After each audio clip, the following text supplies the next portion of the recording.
So hi, everybody. Thank you very much for joining us for another of these chats that we're having with the speakers that are going to present at Barbados SEO. Today, we've got Andrew Shotland. He's an SEO consultant with a lot of years of experience, and he's also the CEO of Local SEO Guide. So thank you for joining us, Andrew. Nice to be here. Yeah. Wherever I am. No, it's been really nice, like having these little chats with all the speakers, and I'm actually going down the list. So it's been really interesting and informative, and everybody's been very nice so far. So you're having your own little mini conference here via video chat. Yeah, I'm putting my journalism skills back to the test after I don't know, more than a decade of not working as a journalist. I like to say the demise of the journalism industry has been to the benefit of the SEO industry, because all our content team, all former journalists. Yeah. Yeah. So I'm sorry. Yeah. And well, going back to that, like, how did you get started in SEO? Oh, it's a long, sad story. I'll tell the short version. I've been doing it. I've been in internet stuff forever. I helped start Showtime Network's first website in 1993. I worked at NBC's Internet Group in the late 90s. And then fast forward to 2003, I helped start a company called Insider Pages, which was an early version of Yelp. We had no one coming to our website. Our board member said, "Hey, you should try this thing called SEO. I don't know what it is, but our other companies seem to think it's good." I hired a consultant. He taught me a few tricks, like update your title tags. And we went from like nobody coming to our site to like millions of people almost overnight. We became the fastest growing company on the planet for like a day, which enabled us to raise money from Sequoia Capital and SoftBank. We hired a bunch of people, and we hired a head of marketing who decided we needed to redo our website. We redid our website, and I didn't know what I didn't know about technical SEO. As soon as we launched it, we went from like, let's say 5 million users a month to like 500,000, like overnight, from a stupid technical thing that I could probably diagnose today in 5 minutes. The person I had hired kind of disappeared, probably because he had 100 clients at the time and didn't have time for a stupid startup, right? So anyhow, long story short, our investors decided to sell the company to CitySearch. The day the sale closed, I got fired. The day I got fired, I happened to be having drinks with the head of product at the Los Angeles Times website. He told me he was redesigning his website. And I said, "Oh, what are you doing about SEO?" And he's like, I don't know. Because SEO wasn't a common thing at that point. And I said, "Well, let me tell you what happened to me today." And I told him the story, and he kind of freaked out and said, "Hey, can I hire you to do some consulting?" And I was like, "I don't have anything else to do." And it was kind of right place, right time. And suddenly people heard I was doing SEO consulting, and within 3 months I had like 10 clients, and that was 17 plus years ago, and here I still am. Yeah, that's quite impressive. And what makes it SEO interesting for you? Like what makes it, like, what keeps it challenging and interesting in your day to day? Because you've been doing it for almost 20 years. Well, I think it's the goofiest, most frustrating form of marketing there is, because half the things you ask clients to do sound like close your eyes, click your heels together 3 times, and spin around, and suddenly you'll have 1 million more people coming to your website. So I think the education aspect of it. My father actually used to be a teacher, so maybe I like that, like helping people kind of figure out this very weird thing. And the way I like to think about it is, I lost my job because of SEO, basically.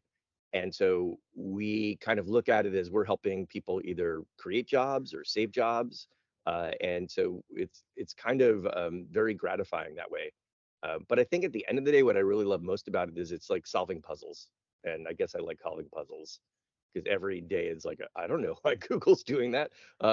Let me see if I can back into that, right? And you were talking about educating people on how to rank and, how to make sure that websites are, present and they surface on the results of Google. Do you think, like, I mean, I'm guessing like 20 years ago when you got started, it wasn't so easy to find this sort of information? It was actually easier. Okay. So there were a limited set of blogs and discussion forums where all the SEOs hung out. There was a much the algorithms were much more, let's say, basic, meaning there weren't as there were still a lot of, it was still complicated, but it wasn't nearly as complicated as it is today. Um, and there were a lot of Google was still very hackable in a lot of ways. Uh, so I'm sure Martin can tell you like endless amounts of stories about how they just like did some stupid thing in the code and suddenly made $10 million, right? So there's so back then it was the difference was that it wasn't so I guess democratized, meaning the information like right now, like if you really are into SEO, you could learn it, I think, in a month by reading stuff. And I mean, you'd have to like, you know, make your way through a lot of crap, but a lot of the information is out there. As one example, we do a lot of local search clients, like local directories, so like a Yellow Pages site or something. And I've probably in any number of webinars and blog posts have kind of illustrated exactly how you can do SEO for these sites, for 90% of these sites. And so if you spent the time going through my posts and my slide shares, you probably could figure out most of it. So I think there's a lot more available information now. Um, uh, but back then, you know, there were a lot more, there were a lot of actually a few very really interesting SEOs, like Aaron Wall is someone some people might have heard of, who did a lot of experiments and published them and talked about them and shared his information. And yeah, so it was kind of an interesting time to learn. Is there anything you wish you would have known when you started? How to rank #1 for everything. That would be a good start. Um, I don't think Google is going to release that sort of information. well, you asked. Um, uh,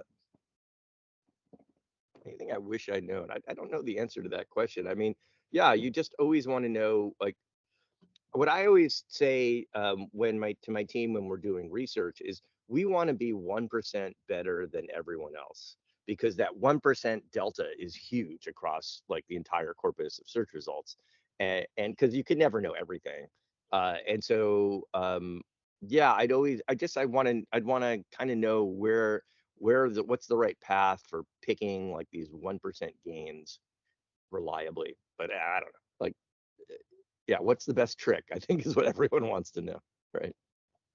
And talking about like best tricks and figuring that sort of stuff, what was the biggest challenge for anyone working in SEO back in the day versus what is the biggest challenge that people are facing these days? Biggest challenge. Hmm. Well, I always found the biggest challenge for me, since we work with clients, we're not actually like, doing it ourselves too much. We do it somewhat, but it's not like our primary thing. Um, uh, the biggest challenge is convincing people to spend money on it and invest in it. Like it's still at this day and age when it's a very common thing. Um, we still have clients that probably do billions of dollars in organic traffic and organic revenue and invest like a teeny tiny amount of money in their SEO efforts versus any other channel they're marketing in, because they don't have a culture of SEO in the company, even though they're a multi-billion-dollar company.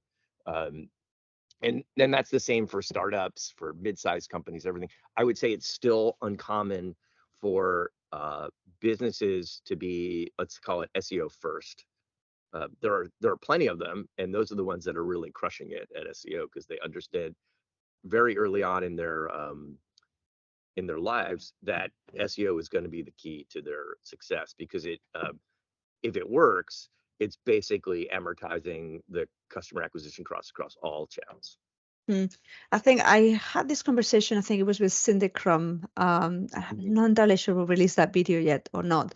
But yeah, she was mentioning that surprisingly, it's still difficult to convince some companies. And also in times of recession or when companies want to try something, one of the things they will do is they will stop all resources that are going into SEO and they will put resources somewhere else. Do you think that is because they don't really understand the value of it, or because there are sexier aspects of marketing rather than SEO? Yeah, I'm sorry. I'm having a little bit of a halo effect at me because I'm a saint or something. But uh, um, so there's a lot of different reasons, but I think at the root, it is a lack of SEO just isn't as it's both more reliable than other channels and less reliable at the same time. And so I think it's a very different channel, especially when, it's the same thing with every business. Like long term, there are very few that they can be long term, let's say with their product roadmap, but they can't be long term. So it's not as easy to be long term with your customer acquisition plan. So as an example, we were working for a truck driving school, the greatest businesses, uh, a year and a half ago. And we started with a content plan for them. We're like, I think you can crush it here. There's not a lot of competition in truck driving land. And so we started publishing about 30 blog posts or so in Q1 of 2022. Um, Google's indexing at the time was either broken or just really finicky. And we could not, no matter what we did, could not get most of these posts indexed. It took forever. And so they got no traffic or very little traffic. And the client decided, whatever, 6 months into the program, like, yeah, this isn't worth it. I'd rather spend the money on pay-per-click or Mhm. social or whatever they would do. And so they kind of stopped the project. I looked at the traffic last week. You'll look at about 8 months in, suddenly the blog post started to rank well, and we're up about 500%, not off a small base, so not a big deal. And if you look at the traffic today, it's up like 10,000% or some, not maybe not that high, but a high number. And it's pretty clear if they had stuck with it, um, they would be up huge because they would have published like 500 blog posts, and they would be killing it right now. But they didn't have the patience, and I don't blame them. Like it seemed like a really bad investment for a while, and they were under the gun. They needed to get leads in the door today. So that's one of the challenges. I think it's not as quick as it can be quick. We do things sometimes where it's like, okay, like just update this title tag and suddenly you 10x your traffic. But most of the time, it doesn't work quite that fast. Mhm. So Would you it's think, really yeah, tricky. yeah. Would you think like patience is really good skill for anyone working in SEO to have, understanding that you're gonna have to wait?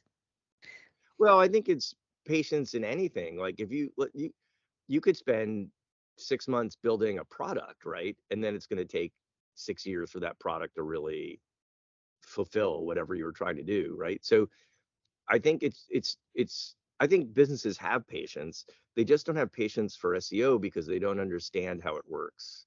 And even when you tell them, it goes in one ear and out the other.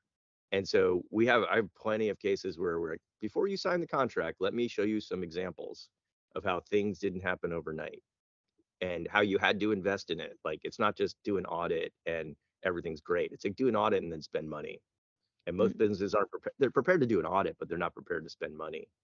Um, so, uh, I think it's like anything else. It's just like it's oftentimes it sounds very self-serving for SEO. So, oh, you have to wait, right?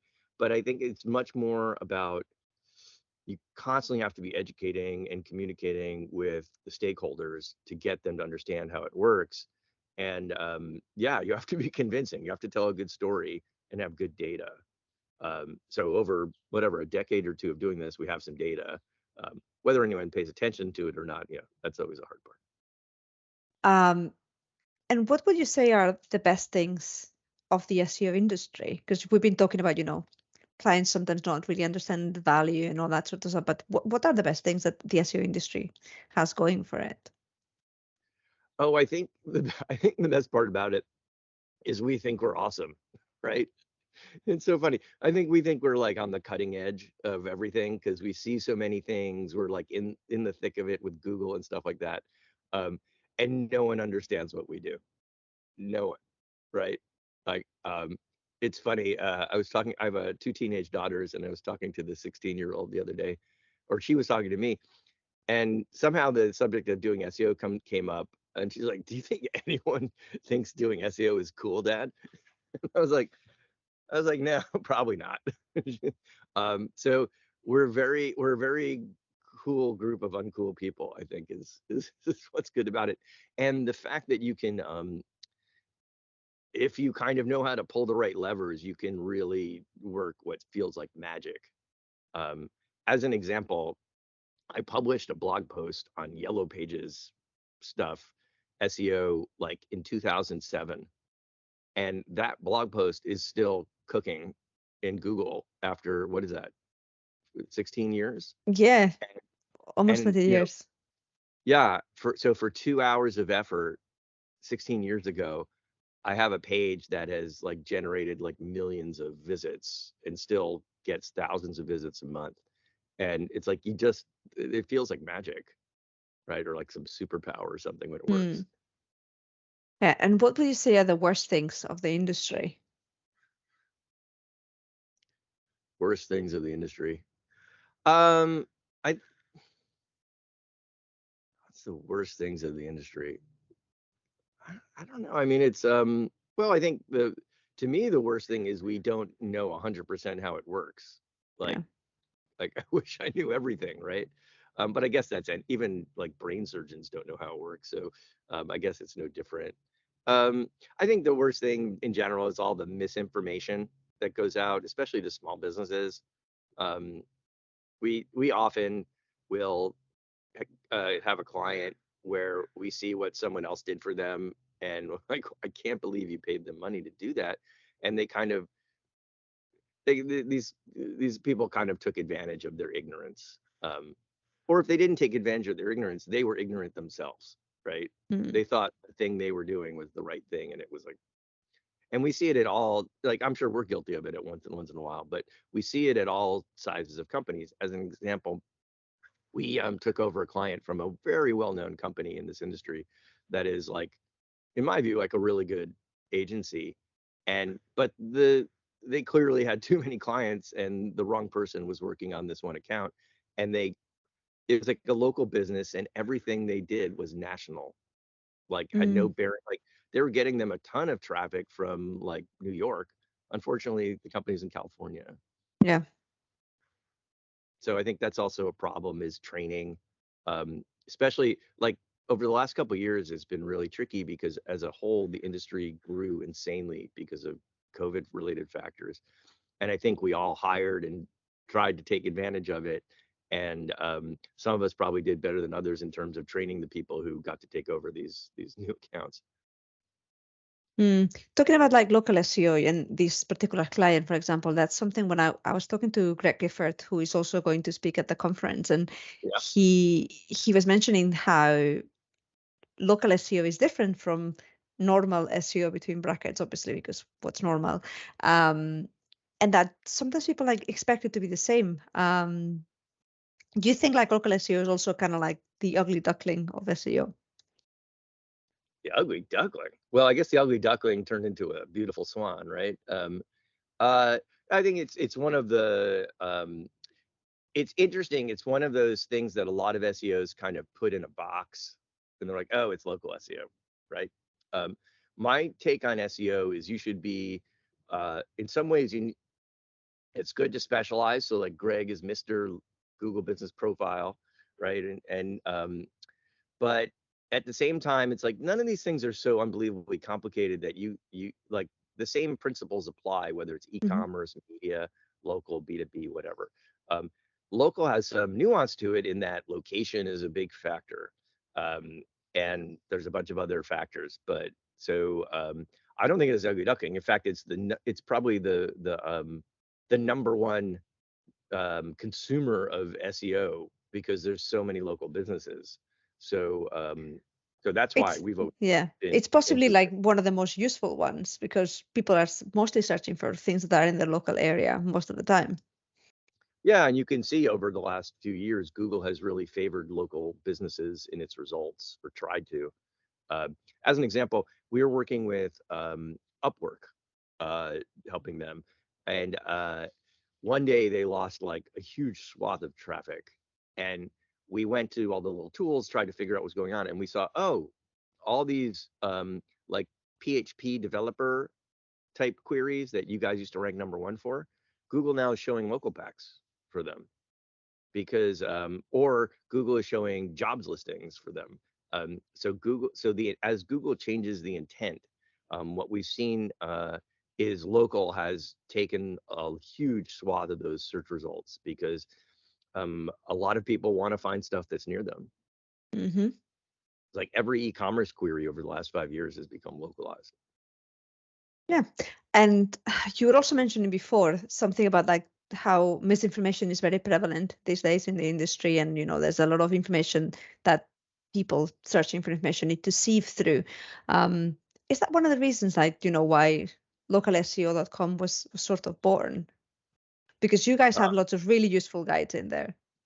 Yeah, we probably don't have that many. I mean, I guess over a decade you publish a bunch, but they're all out of date now. But they rank well, so there you go. Uh, yeah, I think when I started, right, we benefited from people hearing about SEO and wanting to do it, but not knowing a thing about it. And so, and I think it's the same as it is now. Is trust with any vendor? Trust is like the number one thing because most like marketers know they don't understand everything, and so but they need this thing to succeed for their job, and so they need to like put their faith in whoever's doing it. And I think one of the challenges with SEO is I think it's generally understood that there's a lot of misinformation out there Mm-hmm. and it's impossible to keep track of everything. And so people are really looking for trustworthy uh, people. I mean, that's one of the reasons why, let's say, Martin is successful. It's probably one of the reasons why Greg Gifford's successful because he's very putting out, he's like giving away information all day long, and people are saying, "Oh, that guy knows what he's talking about." And I like to say anyone can unclog a toilet, um, but wouldn't you rather have a plumber do it? Like you don't want to do that yourself. And so a plumber telling you how to unclog a toilet and kind of build your trust about how to do it and show you like, oh, you can do it yourself, but I'll do it for you. Like that's always been my philosophy is you have to kind of, again, back to the education thing. It's important to like if someone calls us is like, hey, we're thinking about hiring an SEO company, you know, what can you do for us? I'll, the dirty secret of SEO is you can figure out half the problems in about 5 minutes by looking at a website. And so we'll just look at the website and be like, oh, you need to do this. This link is bad, whatever. And I'll be like, here you go. There's your SEO audit for free. And that usually helps them go, oh, okay, this guy is um, got my interests, is putting Yeah. my interests first. And it's not like trying to make money off of me. Mm-hmm. Because a And lot of which, people, yeah. sorry, a lot of people, what we hear is like they'll, especially for small businesses, they'll sell them a package, but they really won't be transparent about what they're doing. Mm. Like talking about experience and working with people, what advice would you give to someone who, today, like 2023, wanted to start working as an SEO with all the background that you have? Oh, I would, either build your own site and start messing around with it, get on a few forums and Slack channels and start asking questions. Most of the people in this industry are very open and try to be helpful. Because everyone's like sharing information. Hey, how does this work? How's that work? Uh, I would probably recommend finding a small business in your town or city and approaching them and doing a freebie for them and seeing if you can move the needle for them. Uh, and do a few of those. And once you get that experience, now you have a portfolio and you can now go and try to sell your services. The For us, it's always been a referral based business for the most part. So, definitely let your network know, hey, I'm doing SEO. Do you know anyone who might be interested? That'll usually be the fastest way to money. Yeah, yeah. Usually, like, word of mouth works. If someone has a good experience, they will recommend you. So, Yeah, and it compounds over time, right? As people leave their jobs and go elsewhere and refer you to their friends and things like that. mhm. Through the length of your career, what would you say is the proudest achievement that you've done? Oh, easy. Um, Very early on in my SEO career, I ranked number one in Google Images for Soup Nazi. I don't know how I did it, but I did it, and it lasted for like 5 years. And I, yeah, I think if you'd ask me anything, oh yeah, I'm #1 for Soup Nazi. How cool am I? What was the result? Like, what was? I got a lot of clicks from people Okay, looking for Soup Nazi pictures. okay. That's actually like really interesting. I'll give you, let's see, I'll give you more of a client one. How about that? This actually turned out to be did you ever see the movie Apollo 13? Yeah. You know, when the guy's giving the speech, you know, this is like our greatest achievement. We fucked up so badly. This is our greatest achievement. And so early on, I was working with the New York Daily News.com, big newspaper website, and they had a subdomain issue. And I think I just offhandedly said, "Oh, we should no index that subdomain. It's a duplicate of the entire site going back 20 years." Um, and I guess one of the developers like was paying attention, and the next day no indexed it. And it had I didn't realize it was hosting all of their assets, all their images, which for a newspaper site is like 90% of their links are to images. Um, their traffic tanked. They lost about 8 million unique visitors overnight. And the GM calls me up and says, Andrew, I know there's like no pain, no gain, but I don't think it's not supposed to work this way, right? And I was like, oh my God.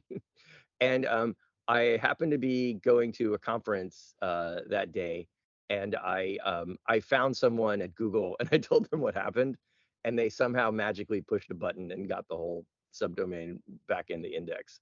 And I was like, and so a day later or two, the traffic came back. Um, Everything came back. and so that I was like, oh my God, that was my Apollo 13 moment. But you managed to bounce back from it. Yeah, well, I like to say, matter of fact, whenever I'm interviewing someone for a job, I always ask them like, "What's your biggest SEO failure?" Because you can't like just like a doctor has to kill a few patients to get good. Like if you haven't gone through that kind of stuff, I don't think you're really you need to. It's so helpful because now, like that is burned into my brain. Like, do not do that ever again, right? Yeah. Be super careful with that sort of stuff. Yeah, with a lot of this stuff. And what I see is people who don't have that same experience, you know, maybe they just, whatever, they've started an agency or in-house and they've only had like, they haven't had those disasters. They just they don't think of them necessarily because they haven't experienced it yet. And so Yeah. I don't want to say they're careless, but it's just not on their mind. I was like, did you double check this? I'm like, no, well, double check it, please. Your talk at Barbados, if I'm not wrong, it's going to be in the lines of how not to get sued, Yeah. um, and AI. Without like spoiling it, just can you give us a little snippet of what the talk is going to be about? Actually, it's funny. I think it's based on what we originally proposed to you guys and what it's going to Yes. be. I think it's going to change a lot because this space is changing a lot. Um, so, um, so we're actively working on several AI projects because, of course, we're super trendy. And so we've been trying to figure out like what's our client's liability for using this stuff. And so at a super high level, there's copyright issues in every different country, and so depending on how risk averse your clients are, they may or may not be a good fit for this stuff. So if they only get traffic in the U.S., as an example, right now, copyright law says anything written by a non-human, meaning an AI program, can't be copyrighted. But there's a lot of human created stuff inside of AI, so maybe it can. Japan has basically said there's no copyright for AI content. You're clear because they want to spur innovation. Um, you may have seen there's a few celebrities right now that are suing. Sarah Silverman, I think, is one that are suing OpenAI for use of their material. There's several book authors, same thing. So what we're trying to do for our business, but also in this presentation, is walk you through the current state of AI law, not from a lawyer's point of view, but from a I have to use this stuff point of view, um, and uh, and then talk about ways that you can, to be thoughtful about using AI, given the constraints of the law. And then we'll also, just for fun, we'll show you kind of what we're doing in AI stuff. Mhm. It's it's for the industry, it's nothing mind blowing, but when you show it to clients, their minds are blown. Talking about AI, like, what's your thoughts on it? How do you think it's going to change the industry, or is it too early to know? It's already changing it. As an example, we're launching a new website. It'll be launched hopefully by the time this video goes out. Um, and I was messing around with it yesterday, and I used Bing Chat to basically rewrite the code of a couple pages, like in 30 minutes. And I'm like maybe a slightly more than a beginner when it comes to HTML, and like it was no problem at all. Uh, so it's just making things, really, it's like fast forwarding, um, people's abilities, accelerating them. Like, what did Steve Jobs say? Like, the computer's like a bicycle for the mind, and I think this is now like an electric bicycle or something. You know, Hmm. it's but it's also like, prone to making things up, all that kind of stuff.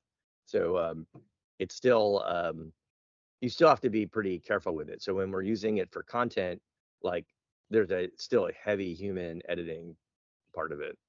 Hmm. Yeah, because especially, I mean, AI has been in the scene for a very long time, but the thing is, like, ChatGPT sort of like brought it into the public's attention, and now everybody's talking about it, and how some people will say it's the best thing, and some people will say it's the worst thing. I'm guessing, like, maybe it's more We like a bit of a middle ground.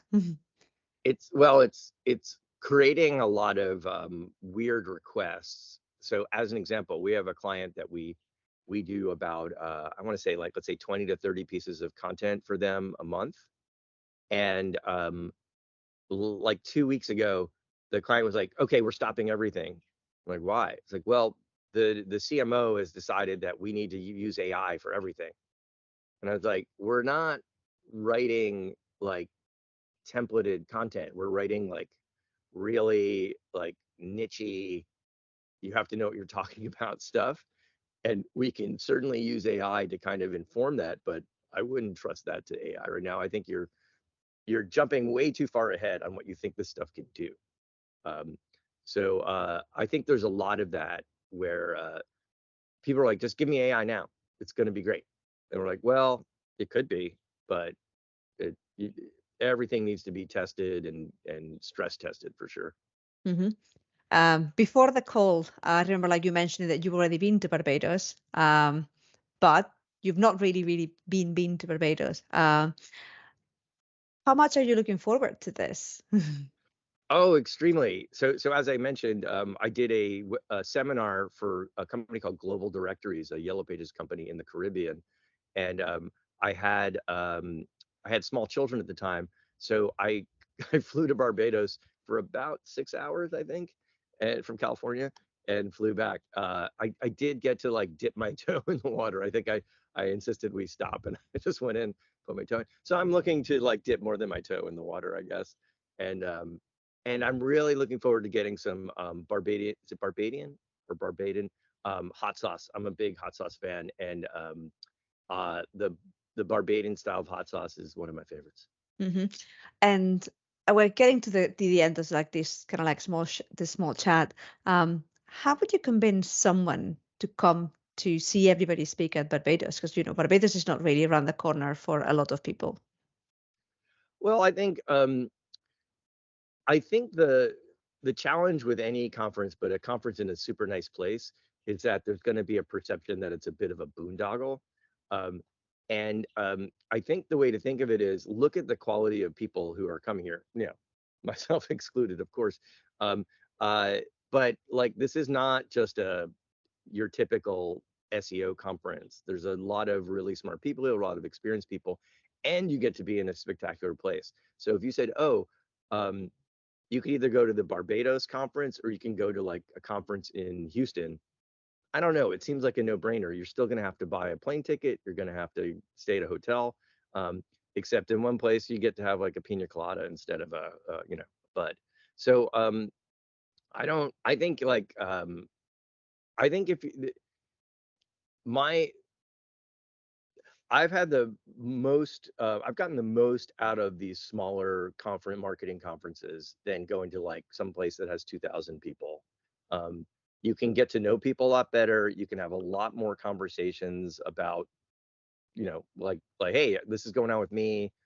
Any ideas? What do you think? Or learn stuff.